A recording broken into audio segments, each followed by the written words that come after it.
La fuite des Sept. Une histoire de fraternité au-delà des frontières. Juillet 1916. Paul, Louis, Henri et Marcel sont quatre amis inséparables qui viennent de terminer leurs études au lycée de Rouen.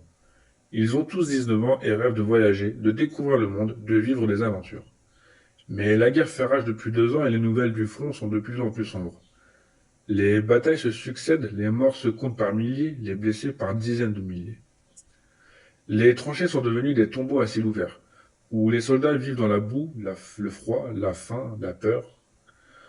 Un matin, Paul reçoit une lettre qui va bouleverser sa vie et celle de ses amis. C'est un ordre de mobilisation. Il doit se présenter à la caserne de Rouen le lendemain pour être incorporé dans un régiment d'infanterie. Il n'a pas le choix, il doit obéir. Il est appelé à servir la patrie, à défendre la France contre l'ennemi allemand. Il est appelé à aller à la mort. Paul est abasourdi, il ne comprend pas pourquoi il doit partir, pourquoi il doit quitter sa famille, ses amis, sa ville. Il ne comprend pas pourquoi il doit faire la guerre, pourquoi il doit tuer ou être tué. Il ne comprend pas pourquoi il doit sacrifier sa jeunesse, ses rêves, son avenir. Il court chez Louis, qui habite à 2 rues de chez lui. Il lui montre la lettre. Louis blêmit. Il a reçu la même. Il se regarde sans savoir quoi dire. Il se rend chez Henri, puis chez Marcel. Ils ont tous reçu la même lettre. Ils sont tous appelés à partir. Ils sont désemparés. Ils ne veulent pas partir. Ils ne veulent pas faire la guerre. Ils ne veulent pas mourir. Ils cherchent un moyen d'échapper à leur destin.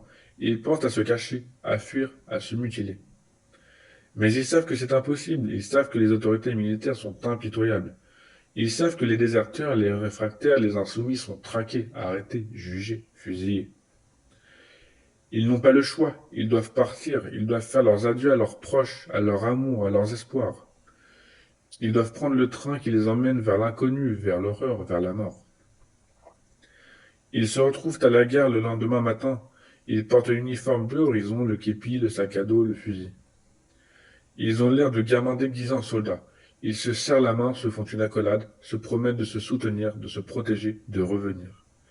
Ils montent dans le wagon qui se met en marche. Ils regardent par la fenêtre, les larmes aux yeux, le cœur serré. Ils voient s'éloigner leur ville, leur vie, leur enfance. Ils ne savent pas qu'ils vont vers la bataille de la Somme, l'une des plus sanglantes de l'histoire. Ils ne savent pas qu'ils vont être jetés dans la fournaise sous le feu des mitrailleuses, des obus, des gaz. Ils ne savent pas qu'ils vont être fauchés comme des blés par dizaines, par centaines, par milliers. Ils ne savent pas qu'ils vont rencontrer 3 ennemis qui vont changer leur destin. Ces 3 ennemis sont des soldats allemands qui ont aussi été appelés à la guerre, malgré leur volonté. Ils s'appellent Fritz, Hans et Kurt.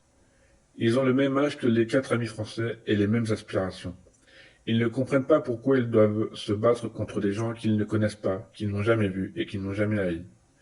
Ils ne comprennent pas pourquoi ils doivent obéir à des ordres qui les condamnent à la souffrance, à la folie, à la mort.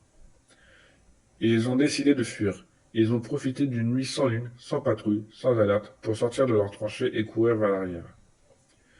Ils ont traversé le no man's land, en évitant les barbelés, les mines, les cadavres. Ils ont atteint la tranchée française, en espérant y trouver un passage, une issue, une échappatoire.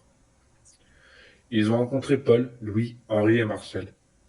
Les 7 jeunes hommes se sont retrouvés face à face, le fusil à la main, le doigt sur la gâchette, le regard plein de peur, de haine, de méfiance. Ils auraient pu se tirer dessus, se tuer les uns les autres, se livrer à la guerre.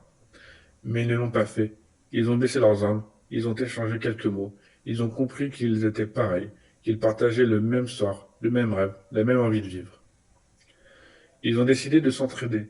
Ils ont élaboré un plan pour s'évader de cet enfer, pour rejoindre la paix, pour retrouver la liberté. Ils ont attendu une nouvelle nuit, une nouvelle occasion, une nouvelle chance. Ils ont quitté la tranchée en emportant le minimum, en laissant le maximum. Ils ont marché, couru, rampé à travers les champs, les bois, les villages. Ils ont évité les postes, les patrouilles, les contrôles. Ils ont atteint la frontière, la Suisse, la neutralité. Ils ont réussi. Ils ont échappé à la guerre, à la mort, à la folie. Ils ont retrouvé la vie, l'espoir, l'amitié. Ils ont oublié leur nationalité, leur uniforme, leur ennemi. Ils sont devenus des frères, des compagnons, des amis. Ils ont écrit une lettre à leur famille, à leurs amours, à leur pays. Ils ont raconté leur histoire, leur chute, leur rencontre.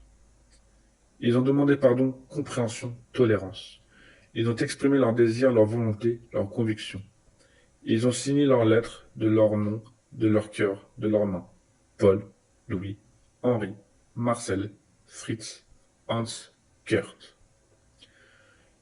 Ils ont envoyé leurs lettres par la poste, par le vent, par le destin. Ils ont espéré une réponse, un mot, un signe. Et ils ont attendu, longtemps, toujours en vain. Ils n'ont jamais reçu de réponse.